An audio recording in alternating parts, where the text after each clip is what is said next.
ನಮಸ್ಕಾರಗಳನ್ನ ತಿಳಿಸ ನಮ್ಮ ಯಶವಿ ರಾಜ್ಯ ಸ್ನೇಹ ಬೆಳಗದ ಆರ್ ಕುಮಾರ್ ಆದ ನಾನು ಇವತ್ತು ನಮ್ಮ ಚಾಮುಂಡಿಪುರಂ ಸರ್ಕಲ್ ಸಿಲ್ಕ್ ಫ್ಯಾಕ್ಟರಿ ಸುಬ್ರಹ್ಮಣ್ಯ ದೇವಸ್ಥಾನದ ಹಿಂಭಾಗದ ಪಾರ್ಕ್ ಉದ್ಯಾನವನದಲ್ಲಿ ಇವತ್ತು ನಮ್ಮ ಕೃಷ್ಣಣ್ಣನವರ ಮೊಮ್ಮಗನ ಒಂದು ಬರ್ತ್ಡೇ ಪ್ರಯುಕ್ತ ನಿಶ್ಚಿತ್ ಅವರ ಪುಟ್ಟ ಹುಡುಗನ ಒಂದು ಬರ್ತ್ಡೇ ಪ್ರಯುಕ್ತ ನಿಶ್ಚಿಂತ ಅವರು ಅಣ್ಣವರು ಇವತ್ತು ಕೃಷ್ಣಣ್ಣ ಅವರು ಗಿಡ ಹಾಕ್ಕೊಡಿ ಅಂತೇಳಿ ನಮ್ಮ ಗುರುವಣಿಗೆ ನಮಗೆಲ್ಲ ಹೇಳಿದರು. ಇಲ್ಲಿ ಇರ್ತಕ್ಕಂಥ ಎಲ್ಲರೂ ಈ ಉದ್ಯಾನವನಕ್ಕೆ ಬಂದು ಕೈ ಜೋಡಿಸೋದಕ್ಕೆ ಪರಿಸರ ಉಳಿಸೋಕ್ಕೆ ನಾವೇ ಗಿಡ ಕೊಡಿ, ನೀರು ಹಾಕಿ ನಾವು ನೋಡ್ಕೊತೀವಿ ಅಂತೇಳಿದರು. ಹಾಗಾಗಿ ಅವ್ರು ಹೇಳಿದ್ದಕ್ಕೆ ನಮಗೆ ಪರಿಸರ ಉಳಿಸೋಕ್ಕೆ ಎಲ್ಲರೂ ಈ ಥರ ಕೈ ಜೋಡಿಸಿದ್ರೆ ನಾವು ನಮ್ಮ ರಾಜಸ್ನ ಬಳಗ ಎಲ್ಲರೂ ಇಲ್ಲಿ ಬರ್ತಕ್ಕಂಥ ಎಲ್ಲರೂ ಧನ್ಯವಾದಗಳನ್ನ ತಿಳಿಸ್ತಾ ಇದ್ದೀನಿ. ಯಾವತ್ತೂ ಪರಿಸರ ಉಳಿಸೋಕ್ಕೆ ಜೊತೆಲಿದ್ದೀವಿ ಅಂತ ಈ ಮೂಲಕ ತಿಳಿಸ್ತಾ ಇದ್ದೀವಿ.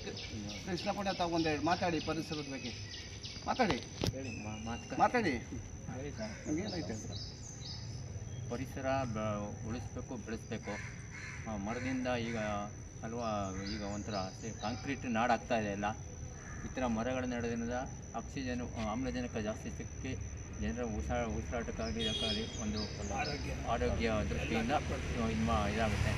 ಆದ್ದರಿಂದ ಜನಗಳು ಹೆಚ್ಚೆಚ್ಚು ಈ ರೀತಿ ಮರಗಳು ನೆಡೋದ್ರಿಂದ ಪರಿಸರನ ಕಾಪಾಡಬೇಕು. ಓಕೆ, ಥ್ಯಾಂಕ್ ಯು ಅಣ್ಣ. ಒಳ್ಳೆಯದಾಗಲಿ ಅಣ್ಣ, ನಮ್ಮ ಮೊಮ್ಮಗಂದು ಒಳ್ಳೆಯದಾಗಲಿ. Okay, thank you madam.